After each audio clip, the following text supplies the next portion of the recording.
self-serving, persuasive talkers of everything and nothing. We are Conversation Con Artists. What's going on? It's your boy, Mr. On Point. And I am Calamity Red. Here we go again.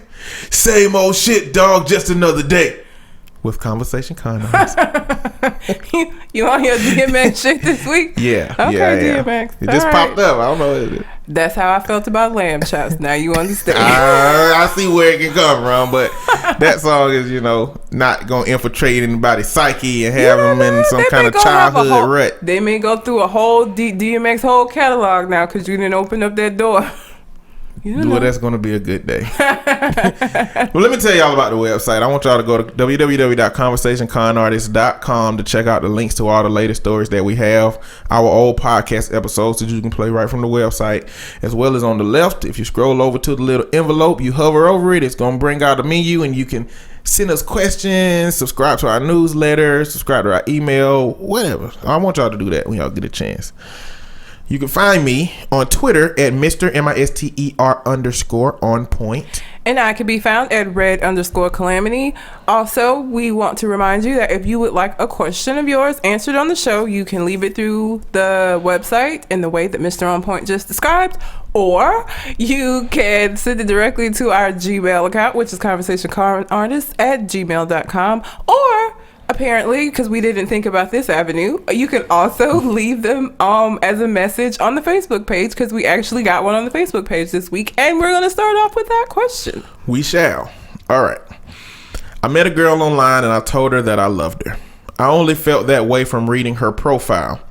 Is it okay to love somebody from such a limited interaction? No. It's not. First of all, love is such a very strong word. Profiles, social media presence is not a very good representation of who people actually are. So I don't know that you can actually fall in love with a profile because you don't really know the person. Now, you can become infatuated with their pictures. You can become infatuated with the things that you may think that you have in common from seeing this, but until you actually interact with this person, have a conversation with this person, see how they actually behave as opposed to what they put on their page, I don't know that that's possible. But I'm also a pessimist and I don't believe in that love at first sight shit, so keep that in mind. Lust at first sight, basically, is what I think it is. But not in the sense that you physically lust after that person, but you can also lust after a person's characteristics and traits, or what you believe they are. Because at the beginning of every relationship, you got that representative, and a profile is a watered down version of that representative. It's even worse. Yeah. They have exactly on there what you want to know about them, what you want to believe, what they want you to know. They control the dialogue of what you see and understand about them. And so when you're talking about love, first, I think that love is a mutual thing. I think that you can fall in love with somebody, but I don't think that that's a position you should put yourself in if that person hasn't invested an opportunity to fall in love with you as well. I think that's supposed to be a journey that two people travel together. I don't think it should be one place that a person gets to on their own before they even get a chance to get to know or meet that person or who they really are. Yeah, I mean, if you've ever watched Catfish, you see that it's even more it may not even be a watered down representative of a watered down version of the representative. It may not even be the representative at all. That's the problem with online. That's the risk that you run with online. That's why you have to be very careful, and why I tell people you need to FaceTime. You need to physically see this person before you meet them in person, because folks lie. So to answer your question, my perspective, no. I think that you probably like this person's pictures and you may have liked what they have to say. Love, though, I would not say. I mean, that would come after meeting her and talking with her and spending time with her, and y'all, that takes a lot longer amount of time than glossing over somebody's profile, to me, my opinion. Yeah. I think that you have to assess what makes you love a person like that so fast. If it's genuinely love on your end, because it's possible that it's genuinely love that you've gathered for that person quickly and intensely. Because it depends on your definition of love. Or it could be that your definition of love is just one that is this love to go around for everybody. Yeah. It depends on how that is for you. If you truly feel like that person has infiltrated your soul and you truly genuinely feel that way, then that's not normal. And you need to find out how it is that you're able to gather that much love and that strong of a feeling for a person that doesn't even know you feel that way, or wasn't expecting you to let them know that you feel that way. I think that's something you want to explore with yourself and try to figure out what that is, Yeah. Because it's not really normal. No. I mean, I know it happened. It happens, but it usually doesn't work out well when it does. But I mean, there is another worse version of this, to where a person from a distance falls in love with a person that is unaware, unknowing, and then they get to following them, and then they get into the stalking. Yeah. I mean, there is a very, very bad version of being infatuated with a person from a distance. Yeah, that's that extreme version. And so you just want to discover what pushes you to have that feeling and that emotion, and if it's genuine love, or if it's just you just like that person profile so much that you want it to be more and you want to embark on that. There's something that you got to discover within yourself. Hopefully that answers your question. Yeah. We are going to go on to the next question, which kind of falls in line with that. She says, I finally talked myself into signing up for online dating. There are lots of eligible men in New York, but I don't go out enough to meet any of them.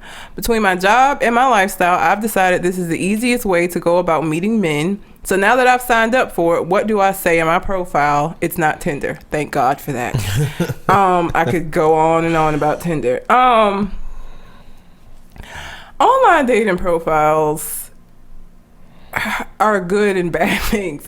I would say you don't want to put too much information in. You want to hit the high points of the things that you want people to know about you. Because if you do like this, 18-page thing, nobody's going to read all of that. Mm-hmm. And the first message that they send you is going to be asking you questions that you answered in that long-ass profile that nobody read. So I always say, hit the high points. You don't want it to be too short, but you also don't want it to be too long. Don't give them your whole life story, because they're not going to read it. And you're going to get frustrated that you sat down and devoted all of that time to type that shit out and nobody read it. Yeah. If you have kids, I'm on a couple of online dating websites, mostly now just for entertainment, because I just don't see anything coming from it. But I don't understand when people put pictures of their kid. Put pictures of yourself. You absolutely need to have that so people know what you look like. But I don't understand putting pictures of your kids. Now, you can say you need to let them know that you are a parent. That is important.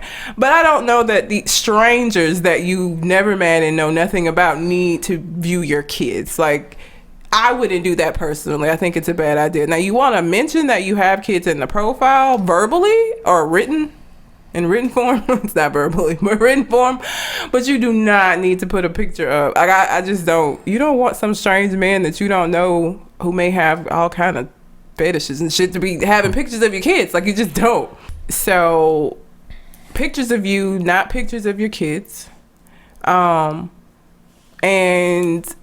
current pictures of you. If you 45, don't post pictures of when you were 20, because you don't look like that no more. And people are gonna get pissed when they meet up with you and you look like somebody's grandma instead of like somebody's babysitter. So just be honest with whatever you put in your profile.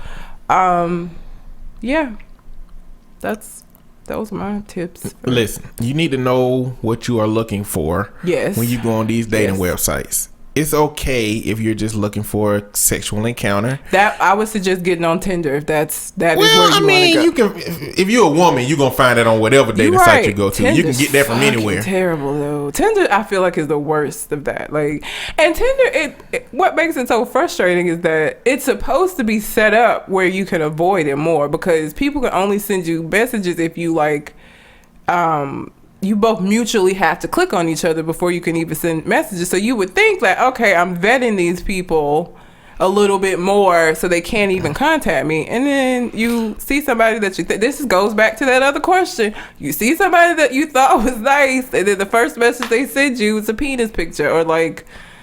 Well, Tinder is purely an attraction-based thing. Yeah. It got profiles down there, but they don't expect you to scroll up on every one of them. They just see the swipe. Oh, person might be attractive. Let me go read. Okay, like. Swipe. Oh, person is kind of attractive. Let me read. Yeah, what they wrote wasn't. I don't like what they wrote. Swipe. You know what I'm saying? Or it could be, oh, they not that attractive, but I like what they talking about. Let me swipe right. Type situation. Yeah. But at the end of the day, Tinder is supposed to just be an attraction based. We're physically, aesthetically attracted to each other, which means that I want to have sex with you and you want to have sex with me, and that's how people treat It's the fucking Tinder. Worst. I hate Tinder. But that's how men treat most of these websites in general. That's true. But you need to know what you want out of the situation. If you just want sexual encounters, let people know that. If you absolutely don't want that, let people know that. It's not going to keep you from having that, but it'll filter some group of people for you. You know what I'm saying? Like, some people are respectful of that. Some people don't want the hassle of dealing with somebody who wants more than this one night that they're willing to give them. So they're not, if they see that you're looking for something long term, they're not gonna message you. Now, then you have other people who don't give a shit. But that's the same way when you out and you see dudes and they come up to you and be like, you got a boyfriend, and you say, yeah, well, can we be friends? Sir, no, you don't want to be my damn friend. Like, that's not why you came over here. But so yeah, it'll help filter some of it. It will help filter some of it, not all of it. The same thing with your pictures. Like, put the most accurate portrayal of yourself that you can. Whether that means you lost or gained weight, whether that means you cut your hair or your hair was long. Like, don't make sure your pictures are updated to people's what they gonna see when they get from you in that situation. Hats, men and hats, men. That shit kills me, because I will look at a picture and dude got on a hat and I'm like, oh, okay. And then the next picture I'm like, oh shit, I see why you had the hat on. Be honest, because the thing about it is, you look like what you look like, and in person it's gonna be a whole lot harder for you to like get that good angle. You know what I'm saying? Like, when you talking to somebody, you're not gonna be able to keep turning your fucking head. So you need to be as honest, because the thing, if they like you, they like you, and if they don't, they don't, and that's fine. Like, there's gonna be somebody who is gonna find you attractive. So make sure that you're trying to get those people. Don't be out here, putting up these pictures that are not a good representation of you, and then get mad when people meet you and be like, what the fuck? Like, that, because that's what's gonna happen. They're not gonna be understanding of it. They're gonna be pissed. Like, don't do that. All of that is important, but it's easiest to be yourself. It's easy to be who you are. Like, you can masquerade on as a different version of yourself and put things out there that you want people to believe that may or may not be true. At the end of the day, it's easiest to be yourself. And when you're filling out a profile, be yourself. Show them some of your personality. Let them know what you like, what you don't like. Just give them some insight about you that will make them want to talk to you. Not that'll make them want to marry you. Remember, when you were online dating, you're just trying to meet someone to have a conversation with that might lead to more conversation, that might lead to some dating and going out, that might lead to some courting and desiring to be in a relationship, that might lead to a relationship, that might lead to wherever that goes. Did you just say courting? Courting, yeah. That's so hilarious. Why is it courting? It just sounds so, I don't know. Old folkish. Basically, yeah. I know it's old folkish. I get it from old folks. But yeah, honesty is the best policy. So don't be too honest. Don't put too much. Because again, if you do these people with long ass, people are not going to read all of that. They're just not. You need to give them a good, so hit the high points, the things that you feel like people need to know about you in order for them to determine whether or not this is a conversation that they want to attempt to have. Put those things in there. Like, I don't need to know I don't need to know that, your favorite food is pizza or sushi or that. I mean, that's pretty non-important. Like, the important things, hit the high points. But yeah. Oh, and some people, now I know we had this conversation off air, but I feel like I get your point, but I feel like some people need a proofreader. Not somebody to completely change their profile, but you need to let somebody look over that shit so they could be like, no, not this. Oh, listen, you misspelled that. Listen, I don't want that. I want to know that she don't know the difference between your, and you are. I want to know she don't know that, because I will look at that and say, I ain't sending no message. I don't care how great the message is, and I don't care how great she look. Grammar issues is a problem for me. I don't need anybody correcting the things that would otherwise have me filter that person out of my communication. I mean, because listen, if you're not doing online dating, when is the first time that you see the person you with right? That's in front when they in front when of you. When you finna get married and you see their vows on the table, and you're like, this motherfucker can't spell. Hell no. See, that's how it be. Like, when do you see somebody else right? That's true. You don't. So on social media and on online dating, you get to see firsthand what these people's grammar skills, do they got comma splices,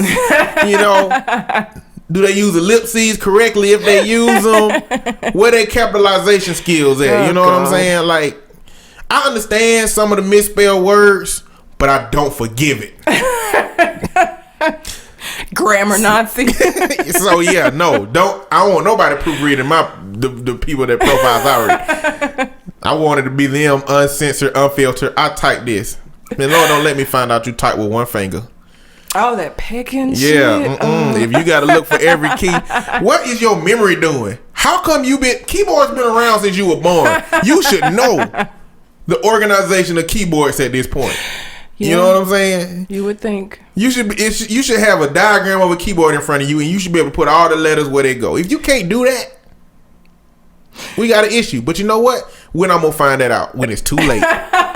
So I would rather find out early on in the process. Now, the only time I'm going to get fooled in that scenario is if somebody has very, very great spelling and great punctuation, but they can't type. And they just did all of that greatness with one finger. That going to trick me in, but you know what? It'll be all right. I'll take it. Be honest. Be concise. Those are my tips. Oh yeah, okay, my bad. I went on. So hopefully that answered your question. If you would like for us to answer a question for you on air, and as you see, it will be anonymous. We're not gonna put you out there. We're not gonna say your name. You can send it to us through the website, through our email, or on the Facebook page. So yeah. All right. We're going to get into some deliberate nonsense. And the first situation I got is Melissa Harris Perry. She got a show on MSNBC and she's an African-American female. One of the only African-American females. One of the few. On a news broadcasting show. Mm-hmm. And recently she walked away from her show giving reasons that she's being silenced by the station. Because, as we know, they cherry pick and choose what they want these hosts to talk about. Mm-hmm. And she just won't set up for that. She won't set up for that situation. And I'm going to read the quote or the letter that she wrote. Here is the reality. Our show was taken without comment or discussion or notice in the midst of an election season. After 4 years of building an audience, developing a brand, and developing trust with our viewers, we were effectively and utterly silenced. Now MSNBC would like me to appear for 4 inconsequential hours to read the news that they don't deem relevant without returning to our team any of the editorial control and authority that makes MHP show distinctive. The purpose of this decision seemed to be to provide a cover for MSNBC, not to provide a voice for the MHP show. I will not be used as a tool for their purposes. I am not a token, mammy, or a little brown bobblehead. I'm not owned by Lat Griffin or MSNBC. I love our show. I want it back. I've wept more tears than I can count and find this deeply painful, but I don't want back on air at any cost. I'm only willing to return when that returns under certain conditions. And from my perspective, I think that it is very admirable.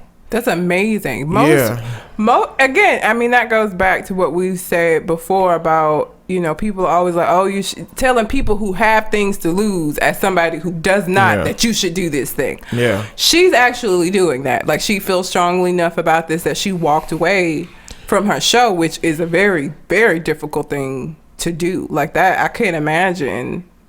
And on her own. Yeah. There wasn't a group of people rallying that said, hey, this is going on. You should get out of here. Yeah.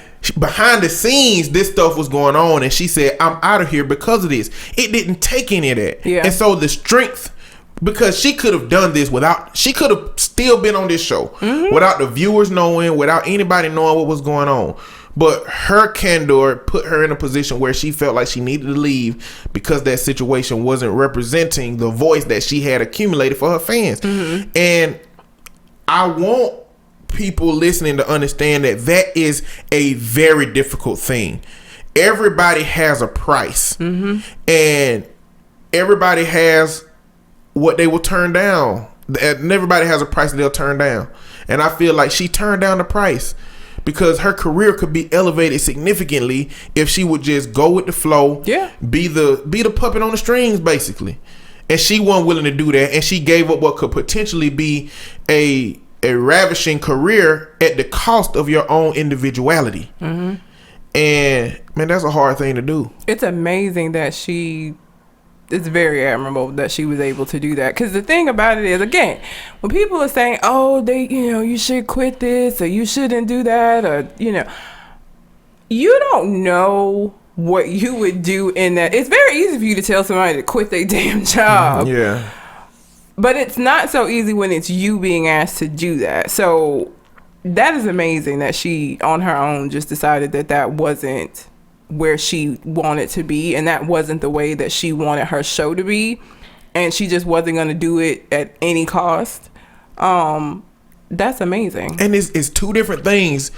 If your manager come and cuss you out in front of all the employees, and all the employees tell you should quit, that's different than if your manager cuss you out in the office and nobody knows. The same thing happened, probably for the same reason. Yeah. But one of them puts you in a position to look like if you don't do it, you're just going to submit to authority because other people know about it.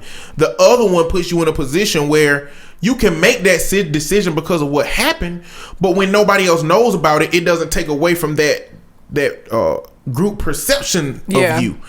In which this is how she did it. She basically had some backroom dealings with these people and decided that she didn't want to stay on this show because of it, from her own conviction, from her own value. Man, I mean, I would challenge anybody to find out what your price is. What is your price? Like, what would you quit your job for? Yeah. What in America could happen that would make you change your values about race and culture? Like, what would make you turn and say, this is what I'm not going to deal with, and this is not what I'm going to have? If your apartment complex treated you a certain way because of your race, would you leave that place on the dime knowing that you might not have the money or might not have a plan?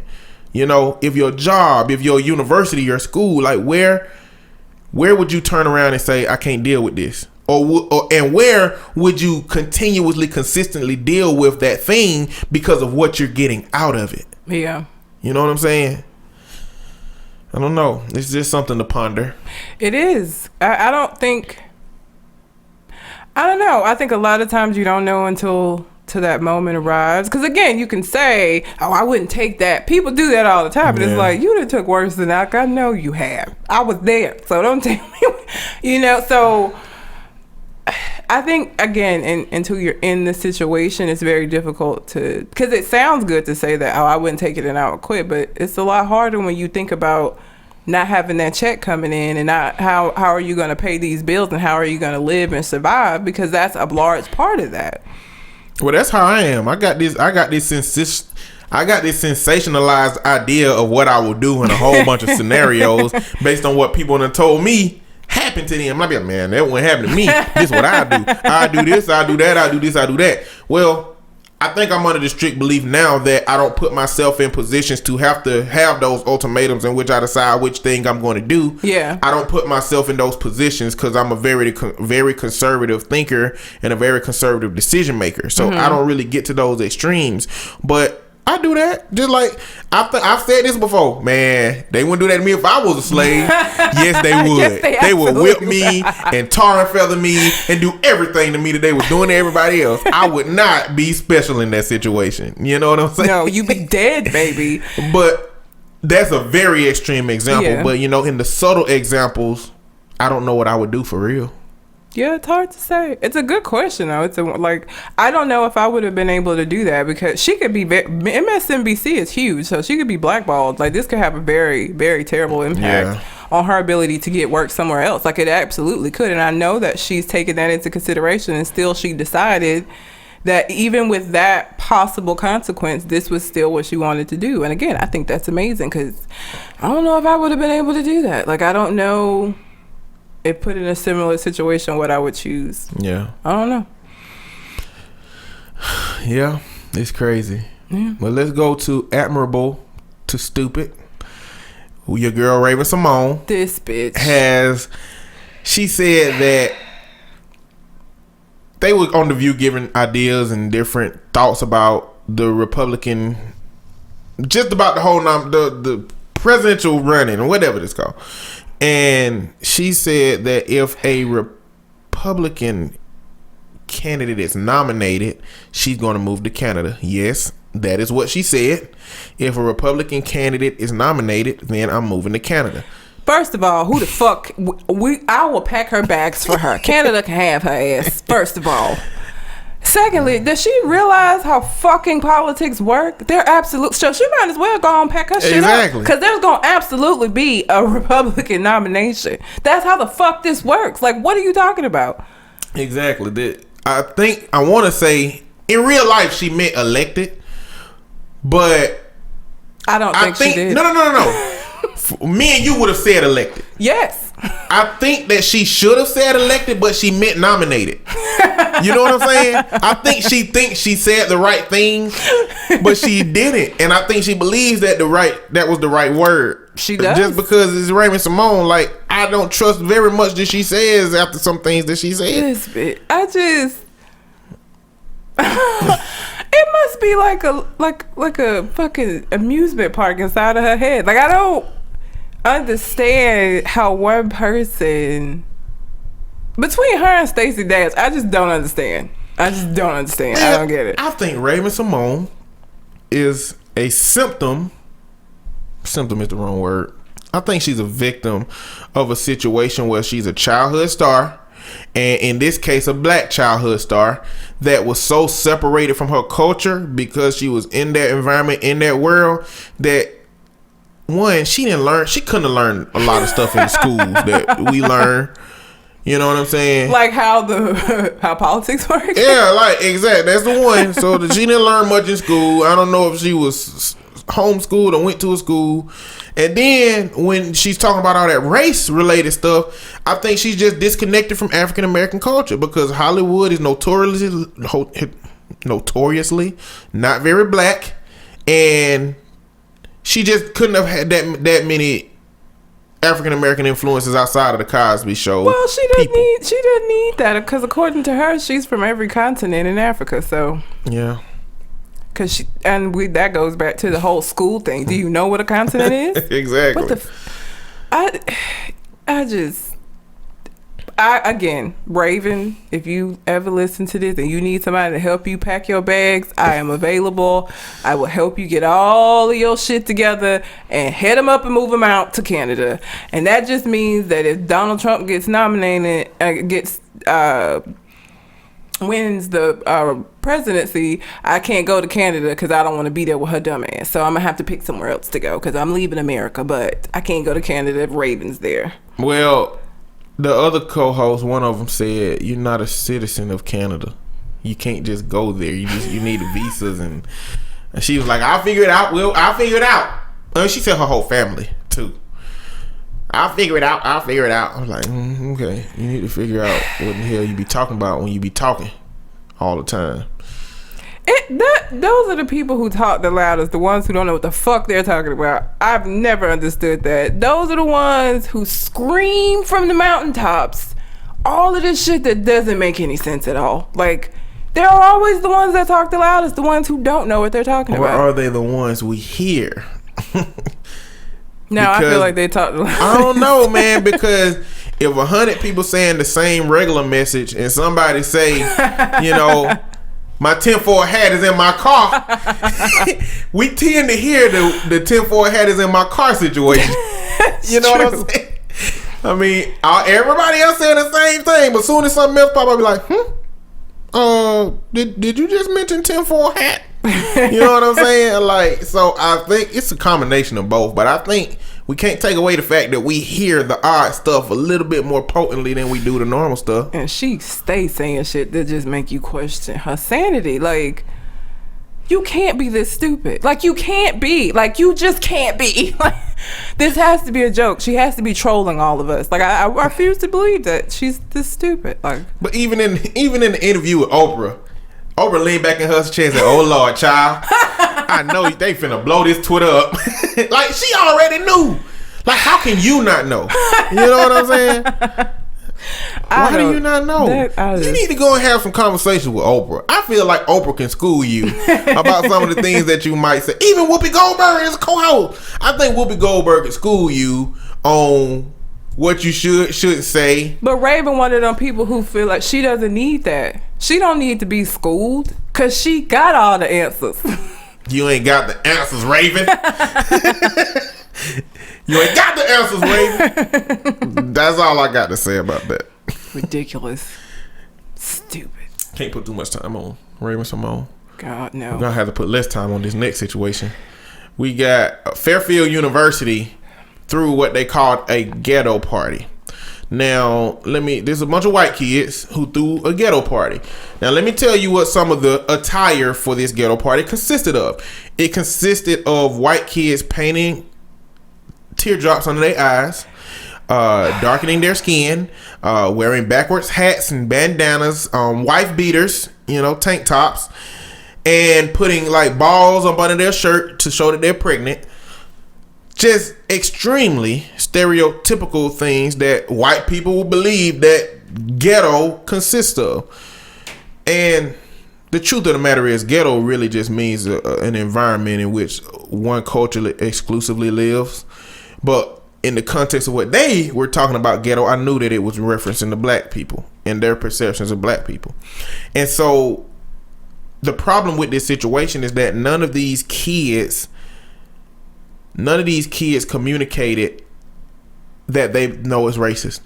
And so you got one kid that posted on his Facebook, you know what? I'm dressed as a hot dog, and I'm sorry that I dressed as a hot dog because I realized that it's offensive to all hot dogs. Is a hot dog a person or a culture, motherfucker? See, I hate when people do shit like that. You know what I'm saying? Like, you're gonna take an extreme to try to make your point, and it doesn't make your point. It just makes you look that much more stupid and that much more guilty. Instead of just admitting that y'all did some fucked up shit, instead of just saying, "Hey, you know what? Our bad. We shouldn't have done that. It was wrong." You want to make it seem like everybody else is just being overly sensitive or whatever the case may be. You're not gonna tell me that y'all didn't do all of this dressing up and doing all of this bullshit, and you were not patterning this behind black people. I'm sorry. Don't buy it. Don't believe it. And the thing is, in his analogy, he's a hamburger. You know what I'm saying? Yeah. Like, he a hamburger talking about dressing up like a hot dog. Like, he ain't a person comparing himself and stuff to food. He's a hamburger. And hamburgers have a long-standing hatred for hot dogs. And hot dogs have a long-standing hatred for hamburgers. And so the hamburger dressed up like a hot dog, but he round. So he can't really fit the hot dog, long, stature. And so he put this stereotypical version of a hot dog on himself, and he just looked crazy. That's what these people are doing. They're taking their stereotypical view of a group of people and extracting the negative things that they can think of out of that group and saying, this is what you are. If you live in this environment that we consider ghetto, this is what I think of you. Because imagine every neighborhood they drive by, they say, oh, this place is ghetto. Okay, now all the people from that party are pregnant, got wife beaters, teardrops on their face, bandana, like, it's so ignorant. And the thing that surprises me about the ignorance is that they genuinely don't know it's racist. Now, I think older people, I think they know it's racist, but they just continue to perpetuate that it's not, and to have dialogue that say that it's not because there's denial. I think that these younger generation kids genuinely don't believe that it's racist. I just don't feel like they believe it's racist. I think they believe it's just pointing out the differences. But why do they? I've never. You don't ever hear about like a bunch of black students getting together, throwing like a hick party, or like, I don't understand their need to do stuff like this. Like, I don't understand why this is so difficult for you to not do. Like, this is a very simple concept.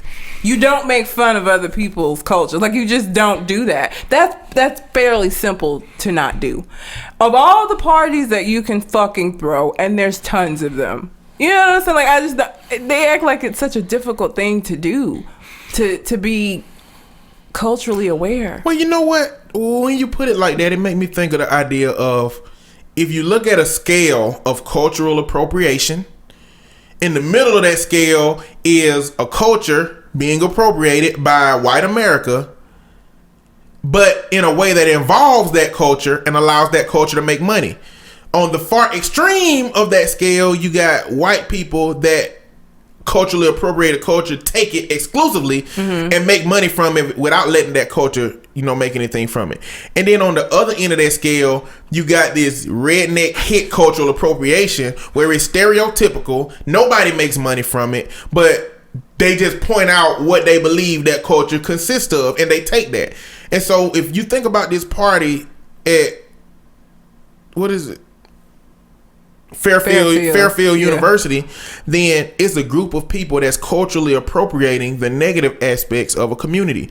But I think feeling like they're doing it in a positive way, I don't know. If they don't believe that it's negative, either they did this party intentionally to be negative and they know it's negative and they lying, or somewhat down there they believe that there's nothing wrong with this and it's just what it is. Well, you're always willing to give people the benefit of a doubt. I feel like they just some assholes who, I just don't feel like, because it's not that difficult of a concept, and I just don't feel like ignorance exists. I just don't know that to this extent. Like, this is not a hard concept for me to understand why this would be wrong, why you shouldn't do this. You know what I'm saying? Like, it's not brain surgery. Like, I don't understand why this would be something that somebody would have to sit you down and say, hey, it's not okay for you. You know what I'm saying? Like, I don't get it. I don't understand it. Fuck those guys. That's how I feel about it. Well, I've talked about systemic racism before,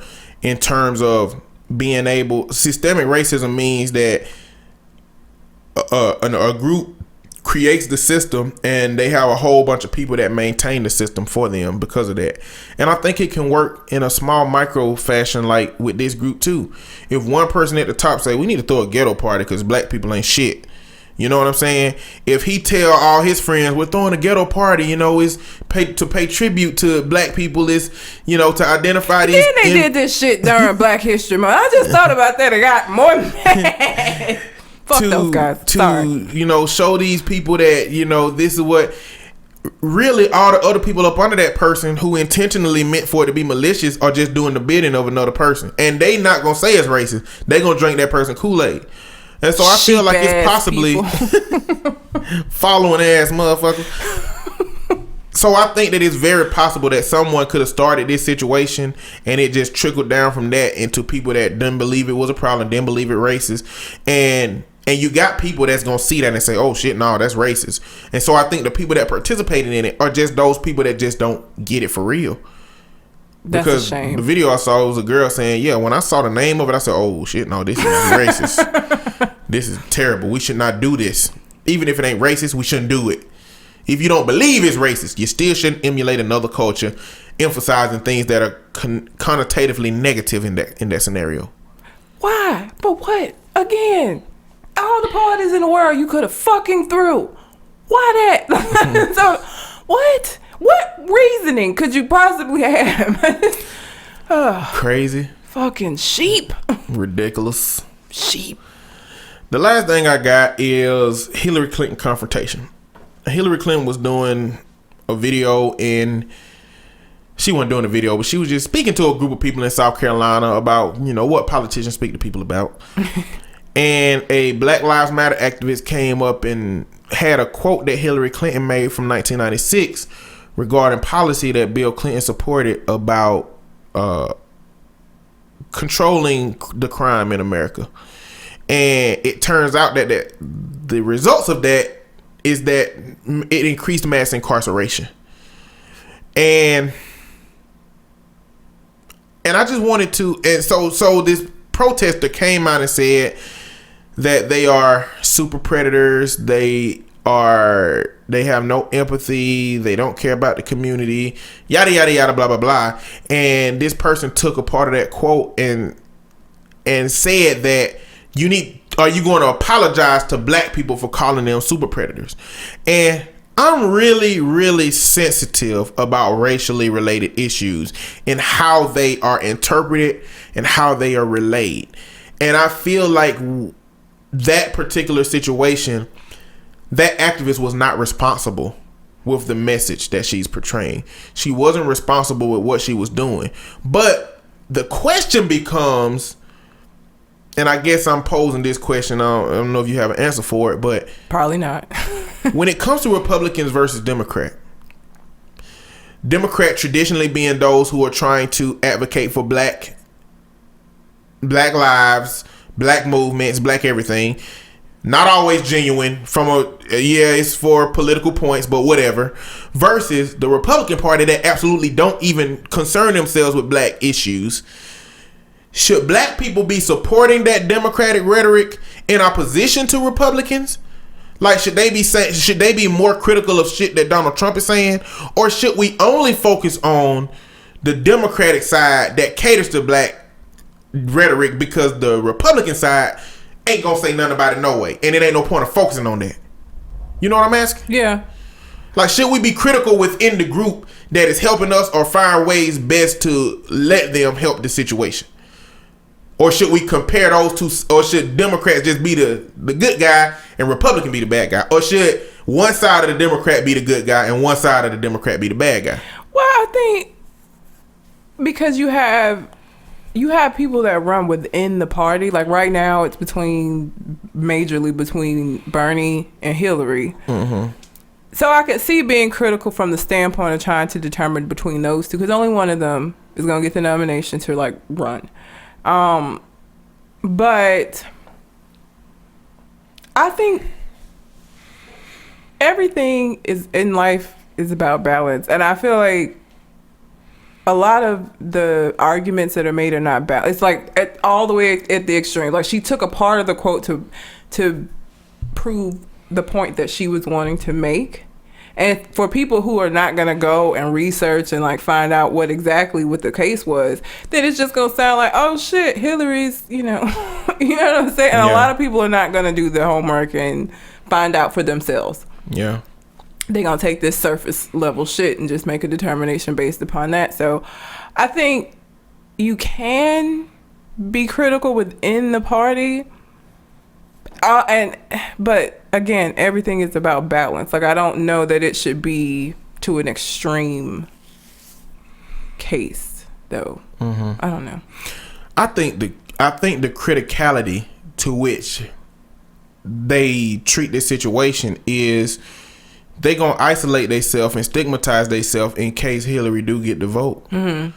If she gets the nomination to run for president, or if she gets that, then where does that put you? Where does that put the activist? You know what I'm saying? And she's looking like it's gonna be her. I mean, I'm Team Bernie right now, but it looks like Hillary may be the one that gets the nomination, honestly. So, if and in the event that does happen, yeah, I mean, they're basically shooting themselves in the foot. Yeah. Because why would she want to work with you at this point? I mean, I don't know. I think you should be critical of everything. Mm-hmm. But as people that are concerned with black issues, because I can't say that Stacey Dash and other people like that are concerned with black issues. But as people that are concerned with black issues, I don't think we can even consider valuing the Republican Party in terms of black issues until either we, as what happened in the community, elevate above what typical common black issues are, and our main concern is our tax bracket, in which usually the most of the time that black people are in the Republican system, or when they focus is they financing their money. Or the other time is when you just are one of those Stacey Dash, which ain't no really rational reason to. She can't be making enough money to just money be the only reason. She trying to make more money with Fox.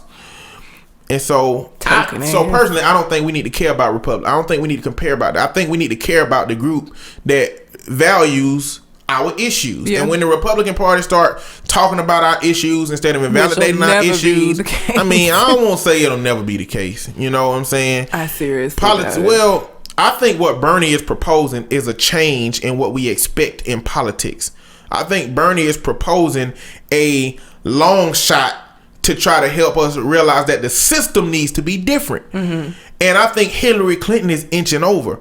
She is more of the same, just in a different format. In the same system, but slightly different format, just inching over, more of the same. More of President Obama, more of Bill Clinton, more of all the Democrats from the last 30 years, more of the same. She's still invested in the system. She's still trying to find ways to help, the wealthy as well. Like, she is more of the same. Bernie Sanders is way different. And even if Bernie Sanders can't achieve none of the stuff he's proposing, I think that he believes we need to believe we need to expect more from this system. We need to expect the system to be more fair. We need to expect the system to not allow Wall Street to bankrupt the economy and then blame it on the poor people and take more away from the poor people. We shouldn't allow this economy to mass incarcerate a whole bunch of people that are disproportionately incarcerated over their other counterparts. I think he believes that we need to believe that we need health care. We need to believe that the system we operate under owes us more than what they're giving us. And if he have to have this extreme rhetoric for us to believe a little bit more that we need more from this system and not let this system continue to take from us, then to me, that's the way to go about it to me. I mean, you can get a touchdown going a yard at a time, but you can get one with a Hail Mary too.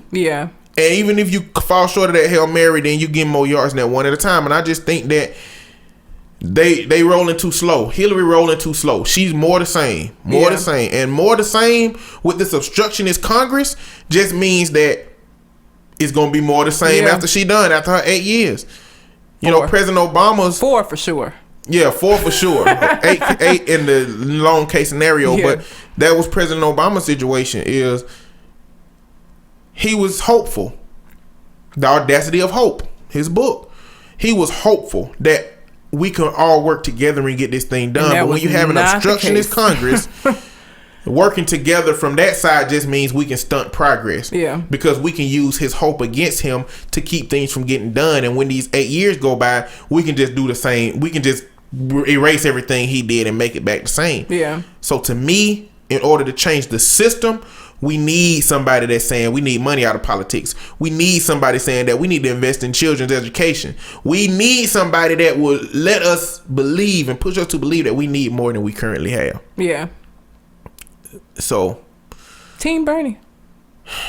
Bernie. He's a lesser of the evils. Like I said, that my whole take on politics is that it's just taking the lesser of the evils. I mean, I would never tell somebody that voting is not important. Voting is very important in the outcome.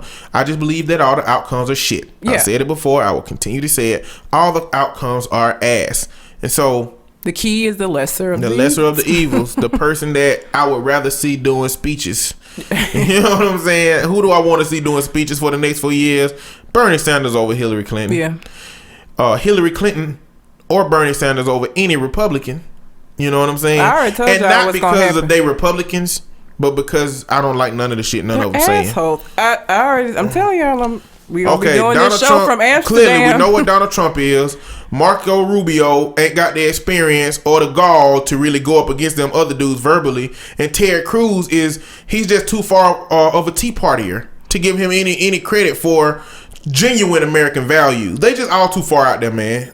They all too far out there. We gonna be doing the show from Amsterdam Yeah, we will be. I'm going to. Shit.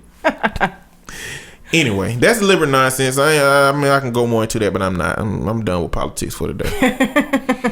What you got, Red? Well, we're gonna get into some other actual selection. I don't have that much.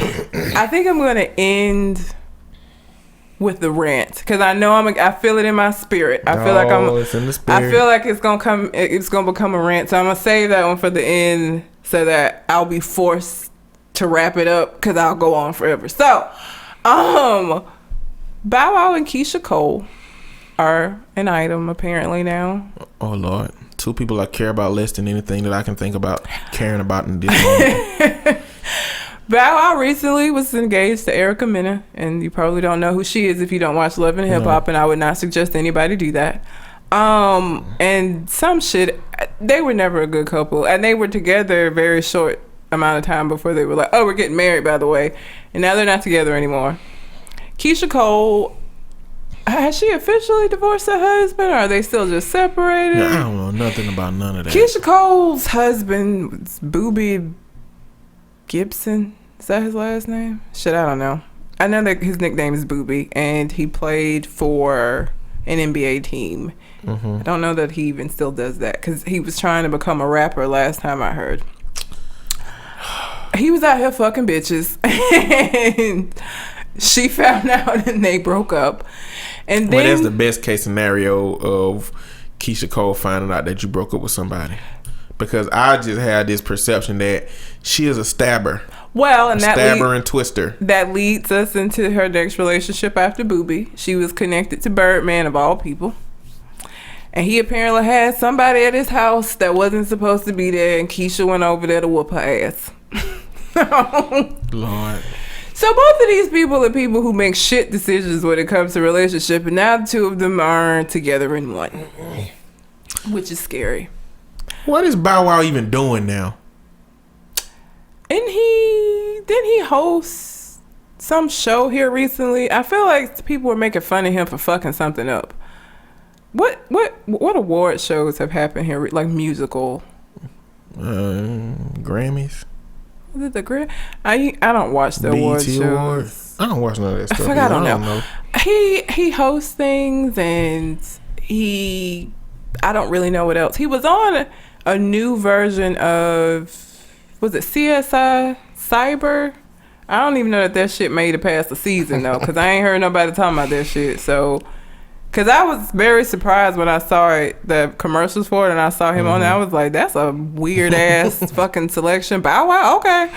Shad Moss, all right. But see, when Keisha Cole's little show aired on BET, everybody was like, oh, poor Keisha, like, look at her family, this is why she acts the way that she do. But the thing about it, she is a part of that system, and so she's flawed as well. And so both of them are bad for each other. Like, I don't even know who's losing the most in this situation. They're both terrible for each other, and this is gonna end with Bow Wow probably being cut, because I feel like Keisha could take him. Man, just because Keisha Cole, by comparison to her family on that show, is the least nuts, it does not mean that she is not a little nuts.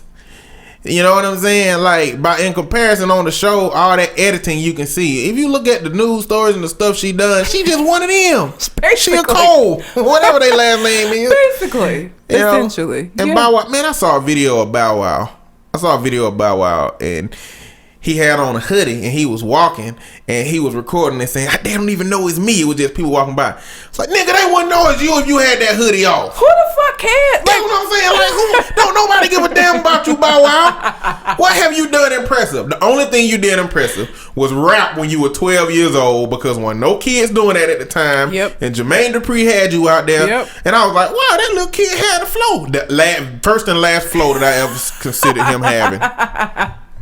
Basically, like, of course people didn't notice it was you, because ain't nobody checking for you, because ain't nobody looking for you. Like, what?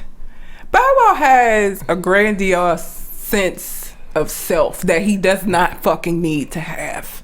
I feel like if Bow Wow went to get a job at T-Mobile, nobody would inquire as to whether he's Bow Wow or not. No, they just gonna assume he looked like Bow Wow and just not care and try to get their plan changed. I mean, let me stop. I don't know why Bow Wow. I don't know. But I just wanted to mention that because more bad decisions, more relationship bad decisions being made. He need to rebrand himself. I don't even know that he can, because his person, that's like saying Kanye needs to rebrand himself to a lesser extreme version. Like, he is the problem. So I feel like there's no PR person that's gonna be able to come in. Like, Bow Wow made the decision to get engaged to Erica Mena. Like, if you know anything about Erica Mena, you know that shit was a bad idea. And he decided that that's what he wanted. And he went from her to fucking Keisha Cole, who will cut him. Literally will cut him. Cut you deep. And probably twist. She probably twist too, bro. You better be careful, man. This better be your last relationship, or it's going to be your last relationship. Exactly. She was finna try to fuck up Birdman, and Birdman is much larger than Bow Wow. Look like he's 12 still. Like, he about the size of a 12-year-old as well. She gonna fuck him up. Like, it's... Nothing about Bow. I just don't remember anything Bow Wow's done. Don't know. I can't listen to no singles. I don't remember the name of the song that I was talking about when he was 12. Something about... There wasn't his name in... Shit, I don't know. I have no idea. I can't think of the, like... He just don't register on my give a shit Wasn't he in some movies? I don't know. Hadn't he been in movies? Man. What? I'm sure he played in something that we don't care about. Yeah, I don't know. It ain't nothing that's on my motherfucking shelf, that's for sure. And keeping... the skating movie. Roll Bounce? Yes. Was that it? I never saw it because it just... What the fuck was it about? Them roller skates? I just never watched it. No, or care.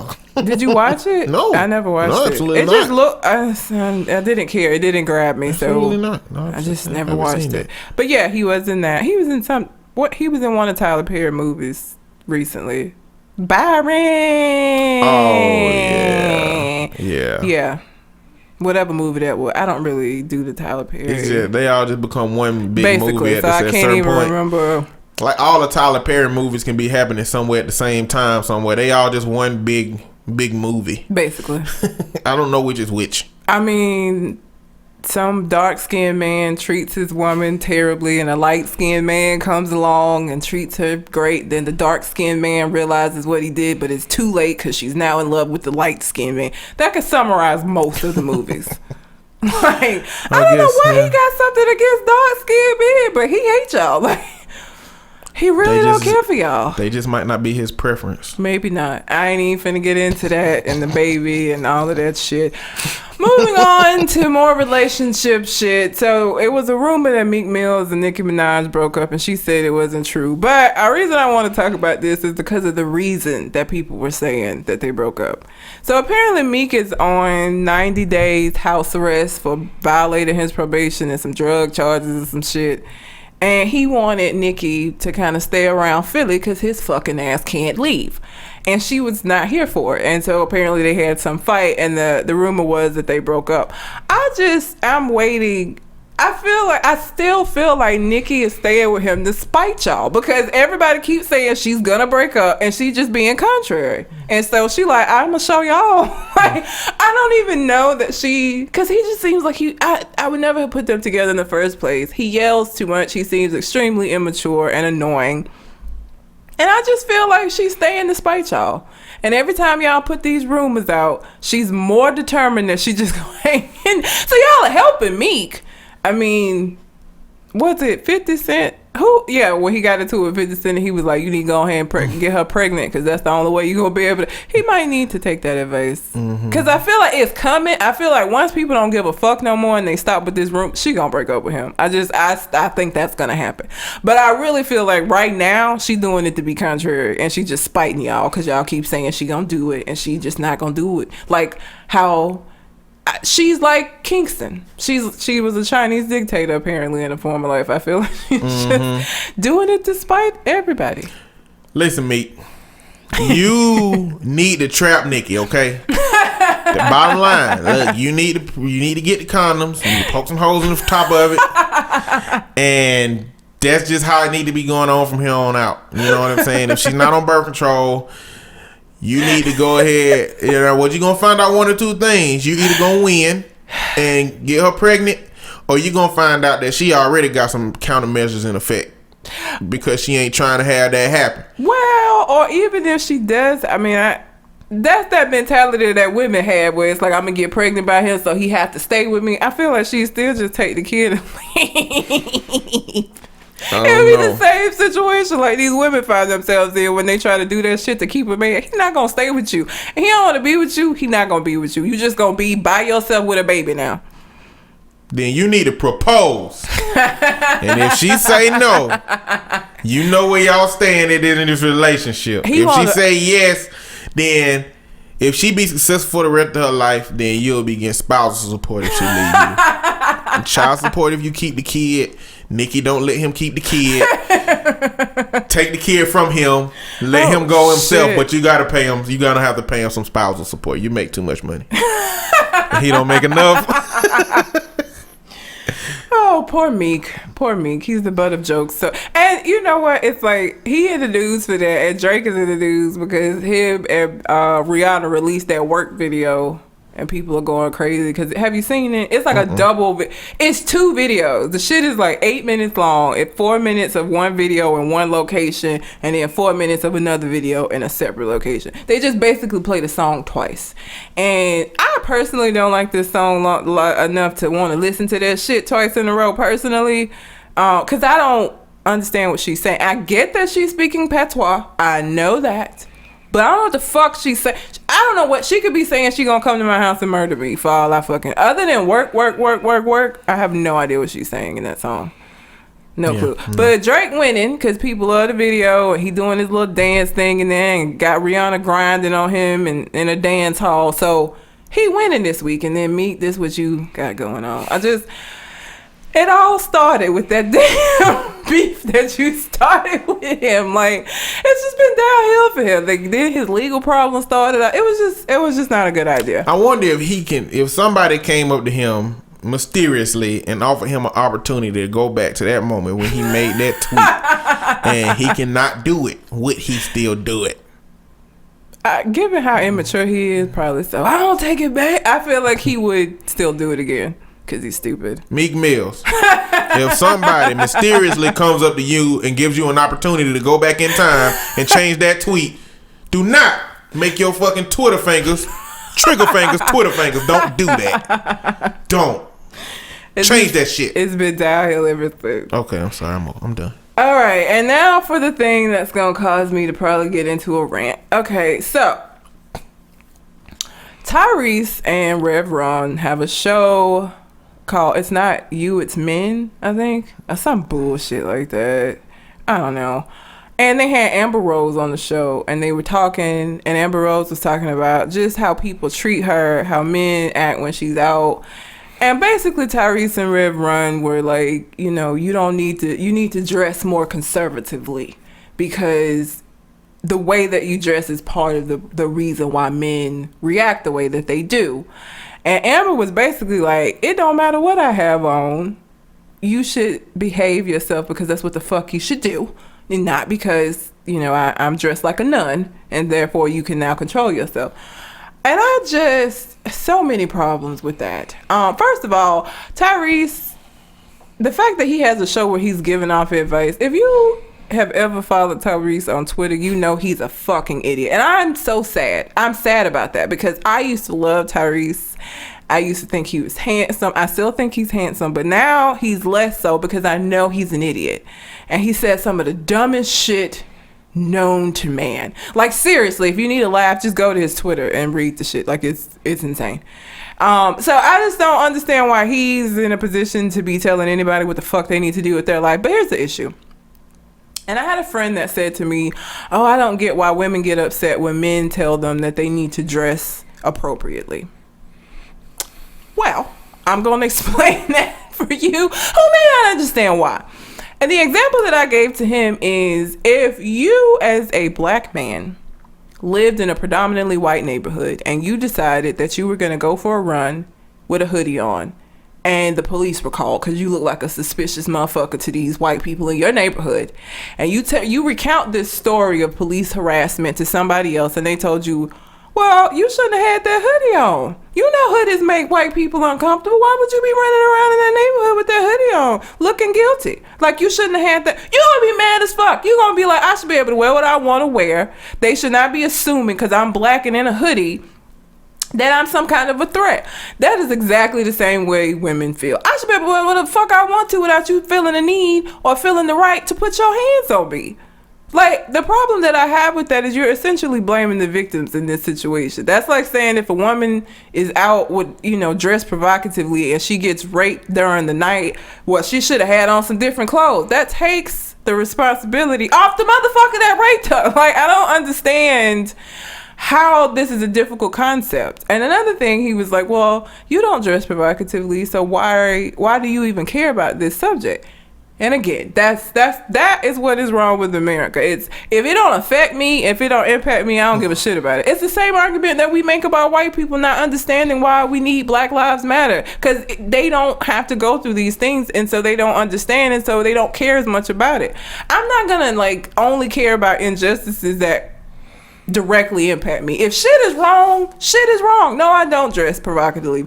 No, I would not dress. I wouldn't wear shit Amber Rose wears ever. But she can wear whatever the fuck. Like, I'm not gonna say she doesn't need to wear that because it somehow kickstarts this fucking response in men that make them not able to control them damn selves. Like, no, that's insane. That doesn't make any sense at all. It's stupid. Killer Mike was on The View, and he said, if I'm only concerned with injustices to what I believe in, then I don't really believe in justice. He said something along that sense. If you believe in justice, it got to be for everybody. It got to be across the board. And I mean, a large modifier to this whole conversation is that we live in a misogynistic society in which women were traditionally treated more closely to property than actually people, and weren't able to vote, wasn't regarded as people that decisions even mattered in the situation. And I think that the way that people like Tyrese and Rev Run think are remnants of that history. His daughter's dressed provocatively. Have you seen not Vanessa, Angela's the younger one, the one that's dating fucking Romeo? Not. She's not. Is she not dating Romeo? I don't know. They in a TV show together. She's dating a rapper. I thought they were dating from that. Not Sage the Gemini. That's Jordan Sparks. What the fuck? I can't think of the rapper. It's Yo Gotti. She's dating Yo Gotti.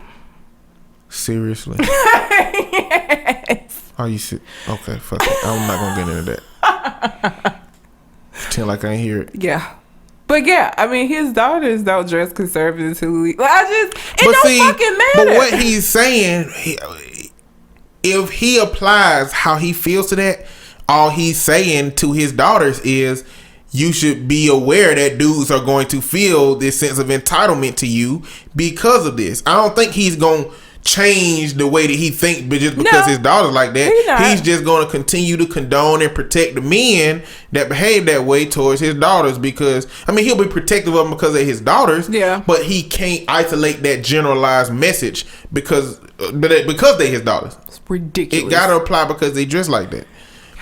I don't know. I mean, I just try to point out flaws in dialogue like this, and the dialogue is that women dress a certain way, not concerned with you, not trying to attract anything. The only variable in that is men's lack of control for themselves. And so men saying, oh, I see her dressed like that, she must be looking for this particular thing from me, means that the variable in this for men is your perception. Is that the idea that you believe because she's dressed like that, you are somehow entitled to that and you can somehow touch that. Well, if the perception on your end is the only thing that matters, what about if a gay dude looked at you and felt like you were dressed spiffy and you were dressed very handsome like, and they felt like they wanted to touch you and they wanted to have that feel for you. Now if it don't have if the what the person's wearing is the difference, then you wearing that thing and them being able to make those moves has to apply with that logic. If men can do that to women, gay men should be able to do that to men. You know what I'm saying? Niggas gonna hate you. Listen, I believe in logic and rational thought overall. If you hate me because I made a point that is logical and rational and you just don't like it, as far as I'm concerned, you the dickhead. You know what I'm saying? Or just tell me that my logic is flawed. Tell me my logic is flawed. Break a hole in my logic and I'm good with you. We'll be good. I love it when you tell me, okay, let me tell you how your argument is logically impaired. Otherwise, it makes sense and you just salty because... It makes perfect sense to me. If you salty because of what I said, then you got to change your perspective, or you got to be comfortable if a gay dude look at you and think you look damn fine and he want to come over and think that you want sex and that's cool. You feel me? Because if that's the case, then you shouldn't have wore that bow tie. You shouldn't have wore them wingtips. You should have dressed a little bit more down so that a gay dude would not look at you and think that you had it going on. You should have made yourself look a little bummy, sir. Oh shit. Okay. Motherfuckers is gonna hate my ass. Oh, so much. But yeah, it just... That makes perfect sense to me, but that logic won't be applied in that way. They will have some reason why it's not quite the same thing. And it is the same thing. The fact of the matter is, if somebody has control and power issues, if somebody feels like they're entitled or that women are property or women are things and that they could just take what they want, they're gonna fucking do that. You could be dressed in a nun's habit and they still gonna do that. Case in point, women in the Islamic culture have to be covered from head to toe. All you see are their eyes in a lot of cases, and rape still happens in that culture. So what, should they have covered their fucking eyes up too? Like, is that their fault for being dressed? Should they not have wore that color hijab? Is that hijab? Should they have not wore that color? Like, you know what I'm saying? Like, when does the responsibility become on these men to behave in the way that is expected of a human being? Because we are animals because we share some of the same biological characteristics, but mentally we are supposed to be far superior than these animals out here. And yet when it comes to this particular situation, men just resort to fucking coyotes or some shit. I mean, it's irrational. It's irrational because, to use another example or metaphor, like if a child is in front of some candy and the child say, that candy look pretty damn good, you know what I'm saying? Let me go over and grab this candy. You know, but the issue with the candy shouldn't have been on the table. You know what I'm saying? You shouldn't have put the candy on the table. Because you know the kid was gonna want it. Why would you put the candy on the table? But you gonna scold the kid for that. You gonna scold the kid for eating candy. Because there's an expectation that the kid should have known better and should have used better judgment. You knew that this wasn't allowed, and yet you did it anyway. So therefore, there's some consequences that need to be had. Same fucking thing. So the modifier is that irrationality is the misogyny. Yeah. Is the society that believes that men, that group that was created believing that men were superior. Mm-hmm. And even though with those examples, logically, it's irrational, that desire still exists. The remnants of having a much stronger misogynistic society has reduced down to a very subtle existence in which a woman dressing a certain way makes a man feel like he's entitled to more from that woman because of it.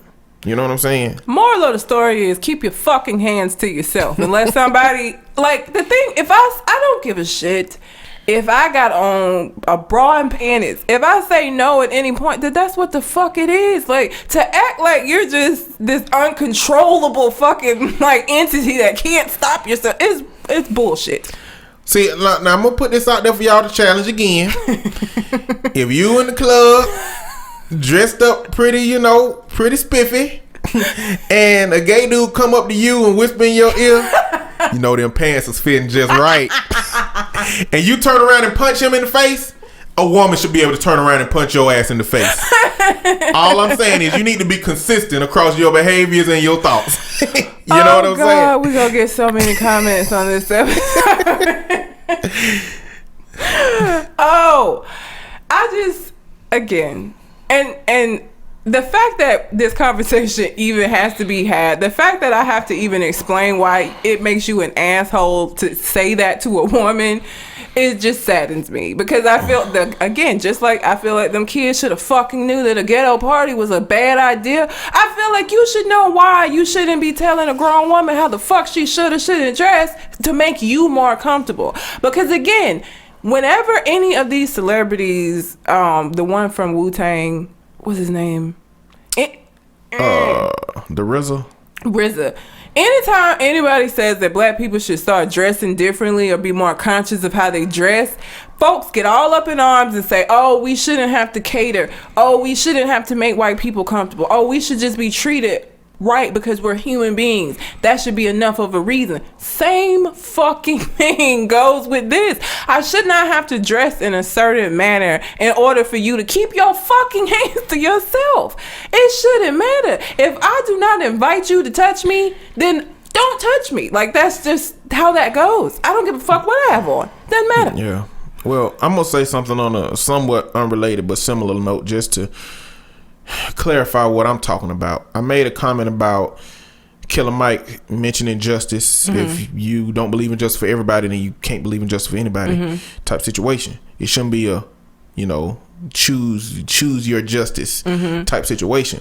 Well, the reason my dialogue exists in the way it is because I'm an advocate for justice, true justice for everybody. And so when I'm speaking the way I'm speaking about women, as a man, I know it loses me something.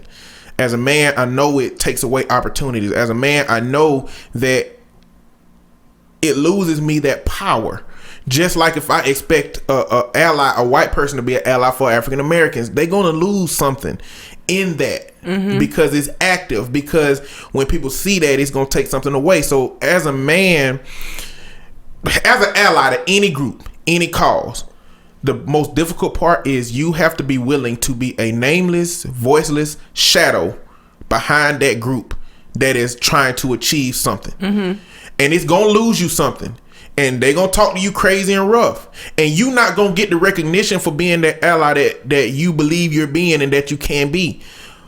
But for white people trying to be an ally for black people and Black Lives Matter, for men trying to be an ally for women, for straight people trying to be an ally for LGBTTIQQ2SAA for and whatever other variations of that's going on, for anybody that is trying to be an ally of another group, you have to get used to the idea that you're not going to get recognition, and your best role in that situation is going to be a nameless, voiceless shadow in the back that is helping propel that group forward, with them getting that recognition and them getting the change and the acknowledgement that they want. And so for me, I'm an advocate for everybody. And men hearing my dialogue ain't gonna like it, but I'm consistent with it at least. This is true. This is true. So that's all I got for that. Well, I think that's all I have for unnatural selection, because I could go on and on about that. Because I saw that and I was just like, what the fuck? First of all, I wasn't surprised because of the two people who were having the conversation. So it didn't necessarily surprise me, but it still irritated me that is still the mentality, and that people don't realize the dangerousness of taking responsibility off people who do shit that they shouldn't do. You're responsible for the decisions that you fucking make. If you decide that you see somebody who looks nice and she got on a short skirt and you just decide that entitles you to do whatever it is that you want to do, there are consequences for that, and you wrong. That you have a responsibility for the things that you decide to do. And when you start putting the responsibility on other people, or you start putting the responsibility on the victims, you put everybody in a very dangerous place. So that's all I have. Okay, that's what's up. Yeah. You got anything else on your mind? My dog is insane. We already knew that. But he gets more as he gets older. I feel like he's going through Alzheimer's or something. I don't know. I bought him a bed and it's on the floor. He sleeps in front of the bed on the floor. Like, he sleeps on the floor in front, like inches away from the fucking bed. Like, what is... He's sleeping like somebody that got out of prison and they used to sleeping on that flat back wooden pillow, and now he's just like, I feel the bed, you feel me? But you know, I'm used to this life. How dare you try to upgrade me at this age? I used to be a Chinese dictator. I think he heard me talking shit about him, because then he like inched forward, so like the front half of his body was on the bed and the back half was on the floor. Like, look, I'm giving you part of it. Like, this all I got. Take it or leave it, kind of thing. He's insane.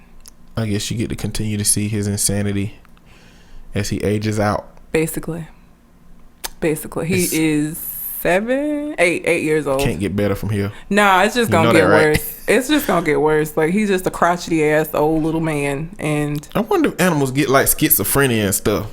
I don't know. I mean, if their brains work similar to ours, then I guess the chemical reaction that causes schizophrenia, like those receptors that, well, without getting into it, I wonder if they experience all of that. I mean, maybe. I've seen some erratic ass behavior in some dogs, so possibly. Yeah. And, cats are evil, so I'm not going to get into that, though. We're not going to get into talking about cats like that. No, not today. Anyway, well, I guess that's it for this week. Until we come to the next conversation. We out. Holla.